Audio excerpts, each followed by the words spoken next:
Ladies and gentlemen, let me first of all thank the Northwest Agriculture and Forestry Institute, Yongling, China, for inviting me to send you this, lecture, and specifically then Dr.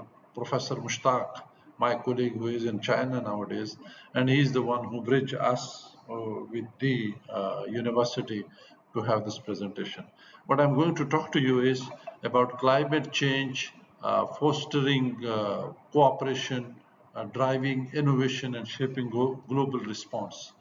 This is for the purpose to have collaborative solutions for a sustainable future for the whole world, for the humanity. Now, very briefly, everybody knows it. Climate change threats to the ecosystem or the human being or the globe as such.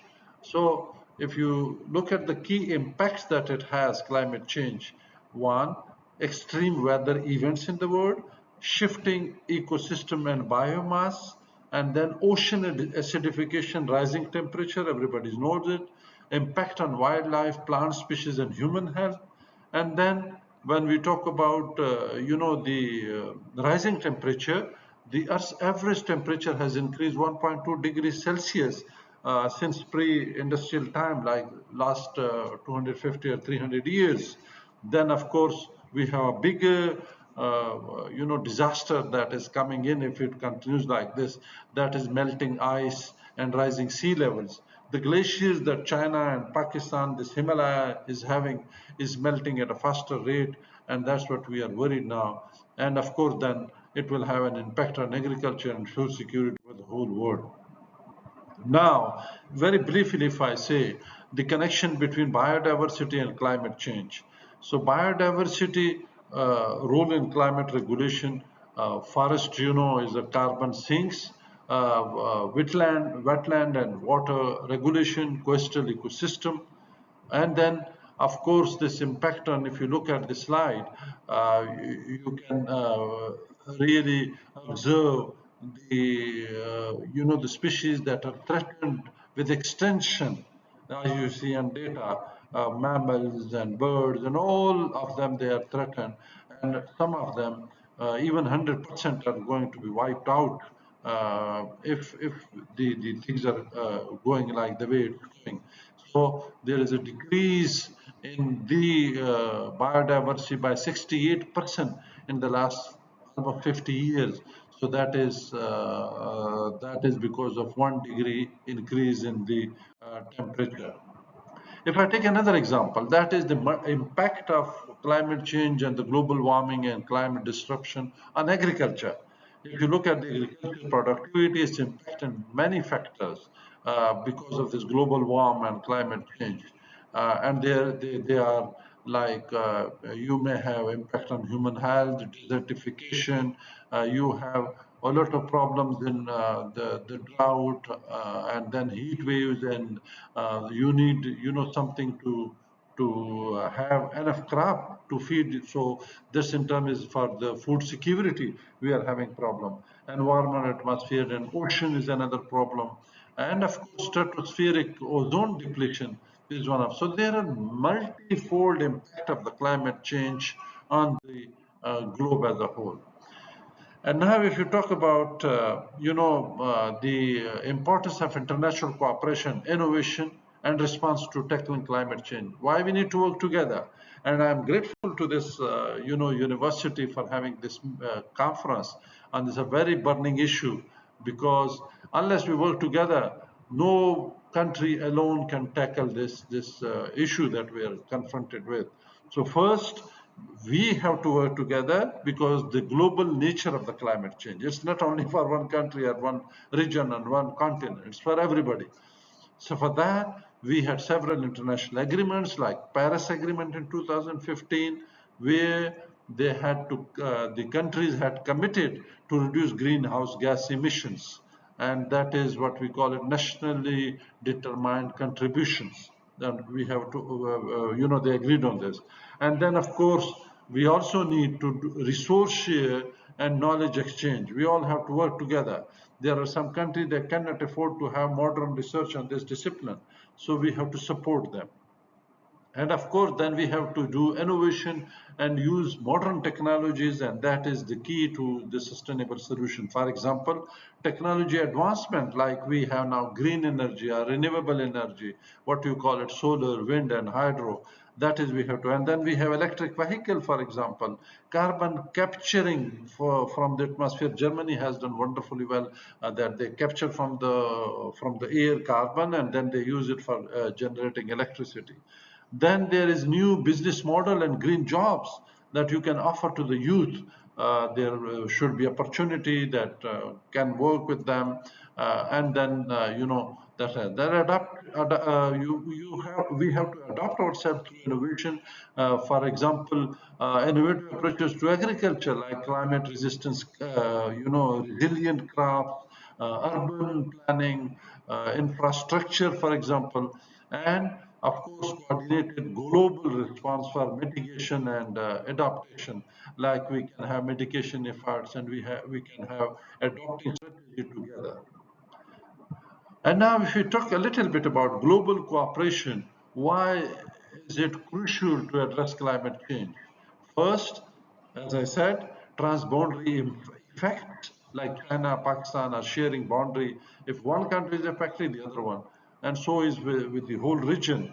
And then sheer vulnerabilities. If there is a flood coming in from one to another, and sometimes, like we have some water treaty with India, and if they, without informing us, put leave water in in the rivers, our whole country can be wiped out. The Punjab, the plains, and then what we need is the multinational solutions to the global crisis. Because a global crisis, we need to work together.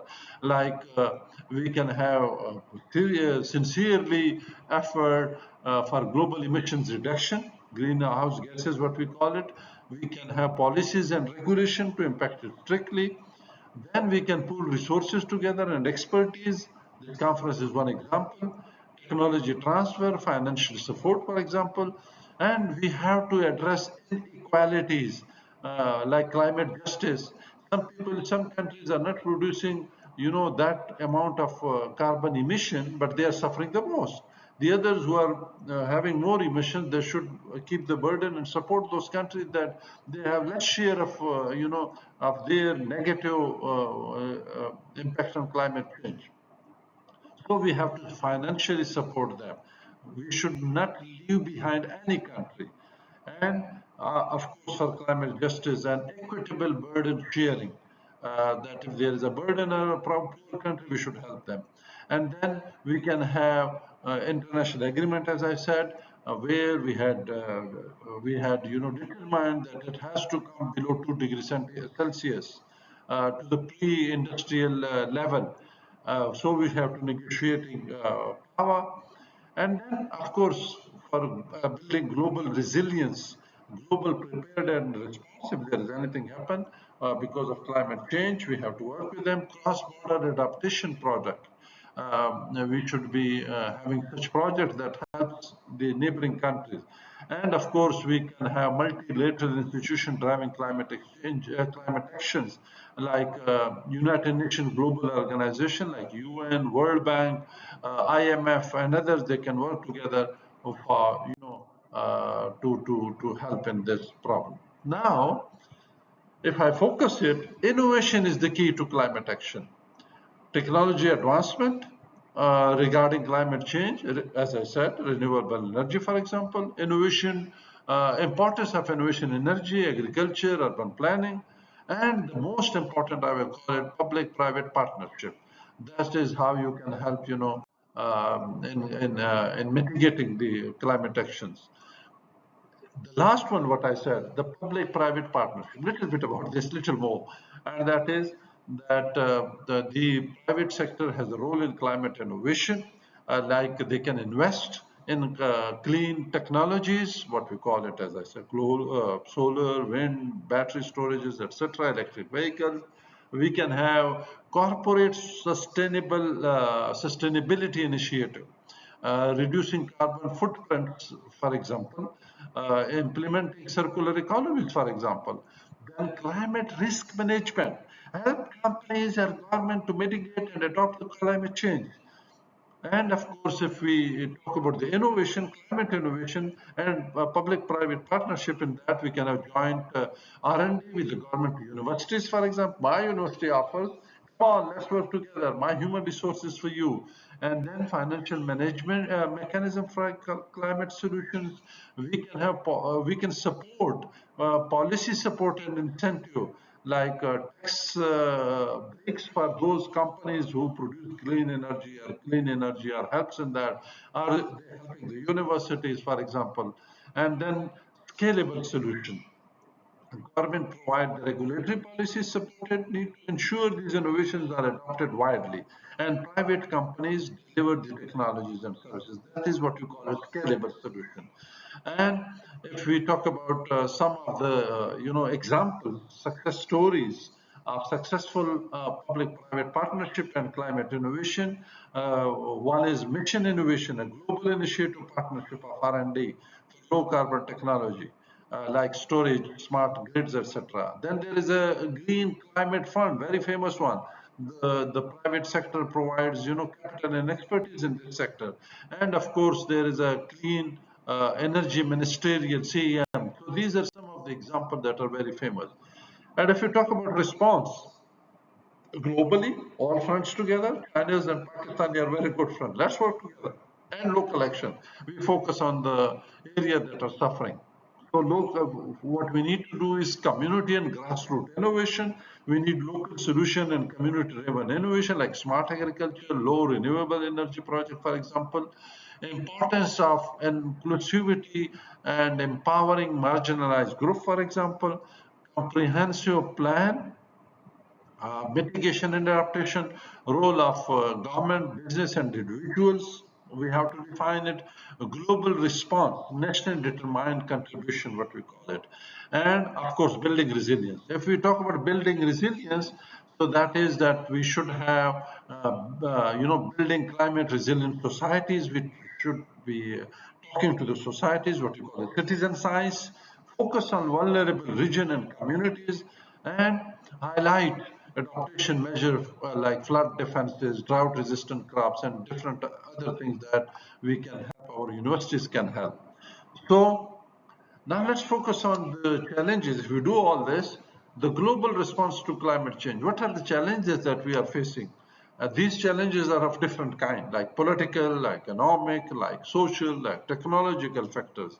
So if I talk about political problems, issues, challenges, the global political consensus, we have differing national priorities.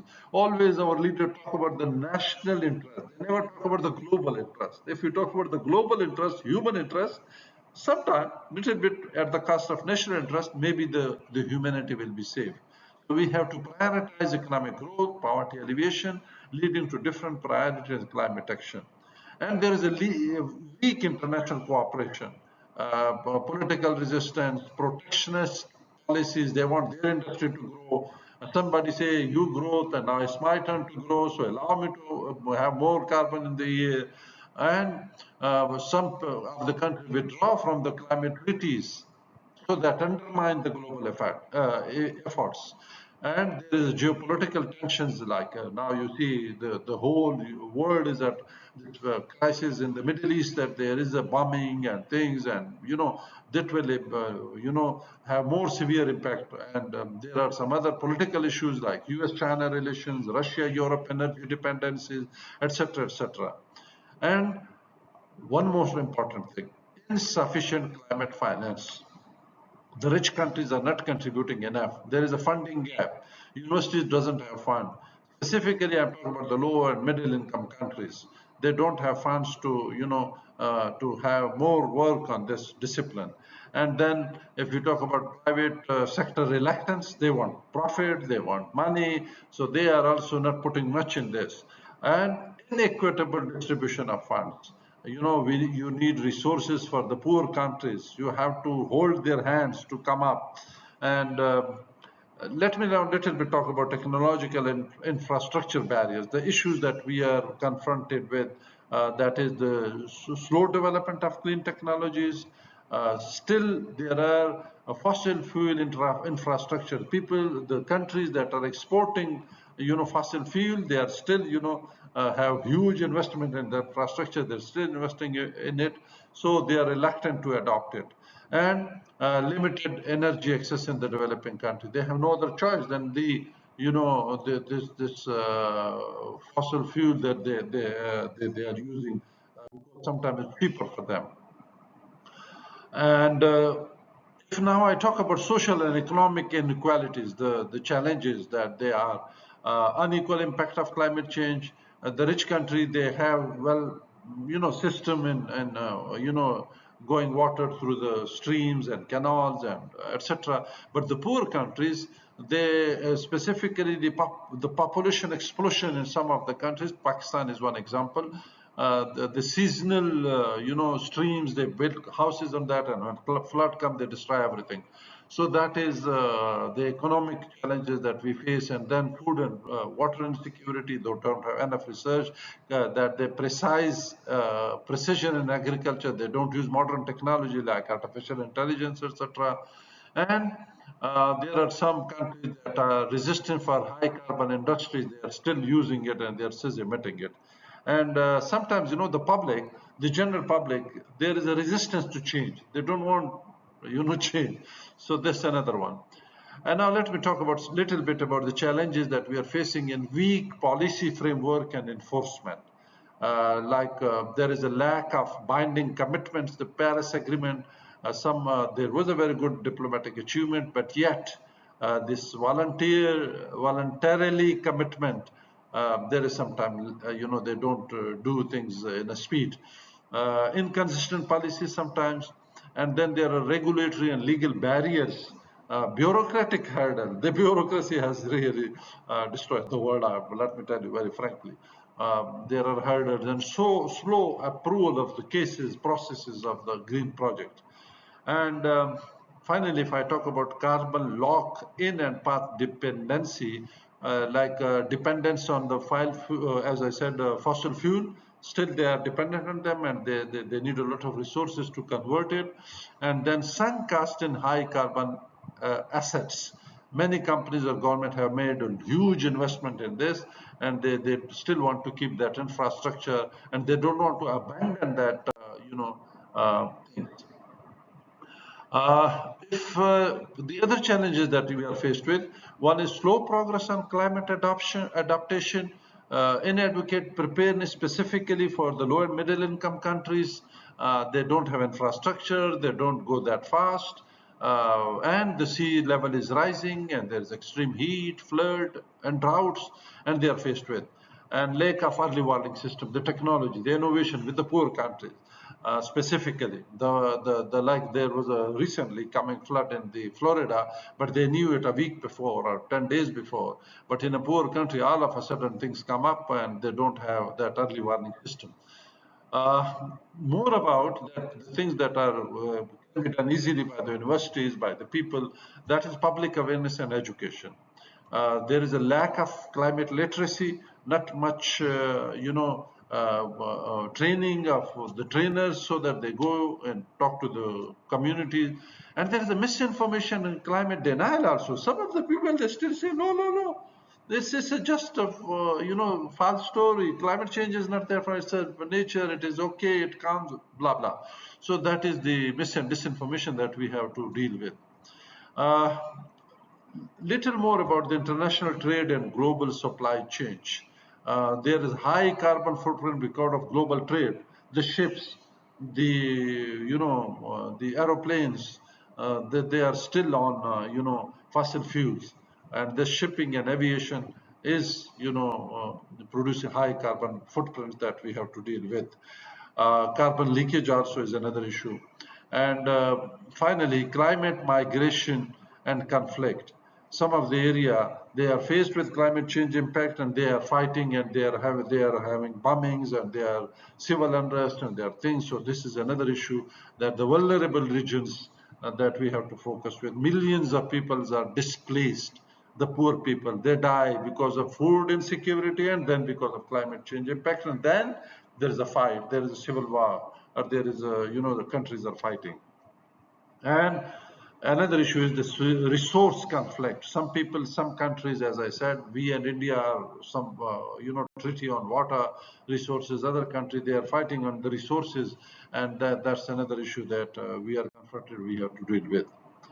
What we need to do, call of action. One, if I divide this into three, number one, role of individual.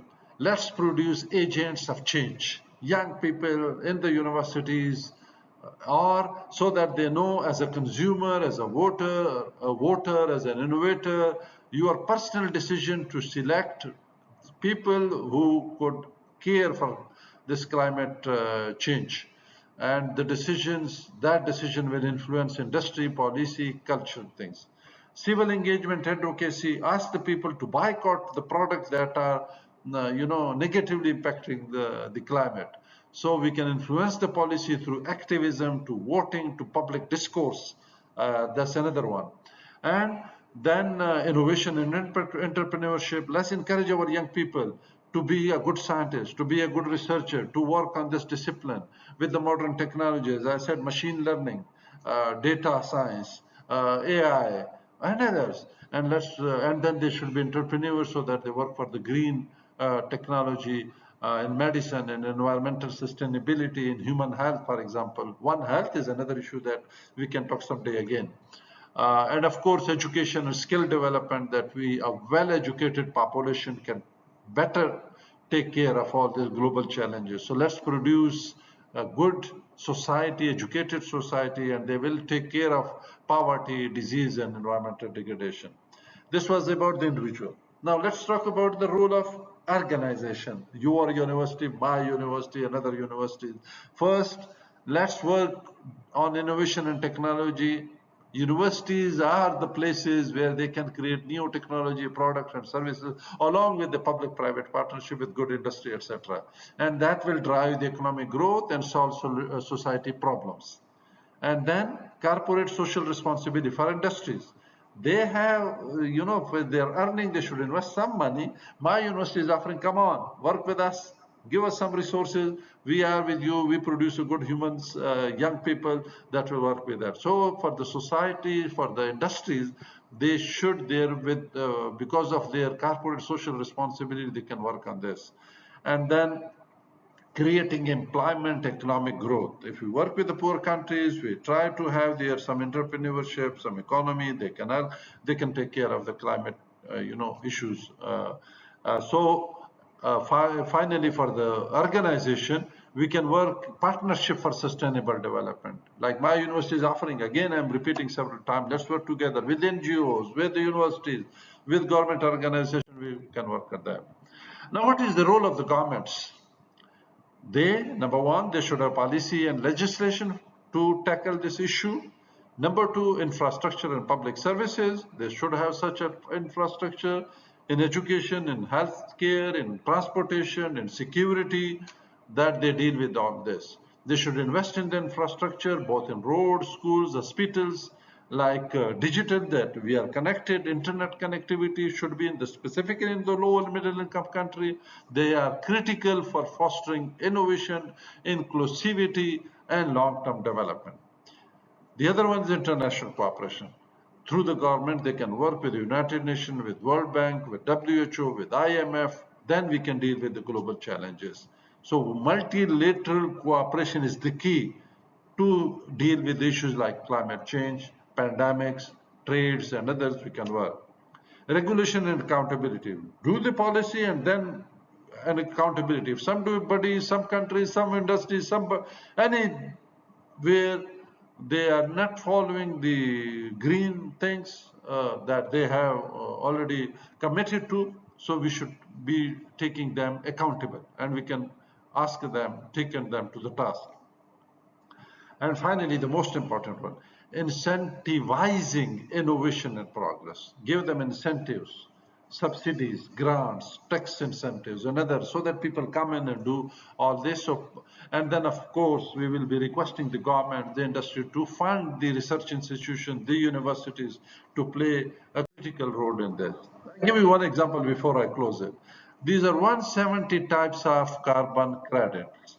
that all deal with, for example, waste disposal, energy efficiency, chemical industries, household and community, renewable energy, forestry and land use, and agriculture.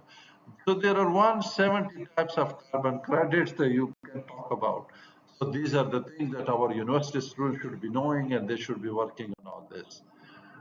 Before I end it, I really want to thank again Northwest Agriculture and Forestry Institute, University, Yongling, China. Thank you for inviting me. I wish I could be with you, and please make an opportunity so that I'm with you. And particularly my colleague, Professor Mushtaq, who is on a visit in China, and he made this possible that I commit to send you this presentation. Thank you very much, ladies and gentlemen, and wish you all the best and good wishes and greetings for Pakistan to all our Chinese brethren and friends. Thank you.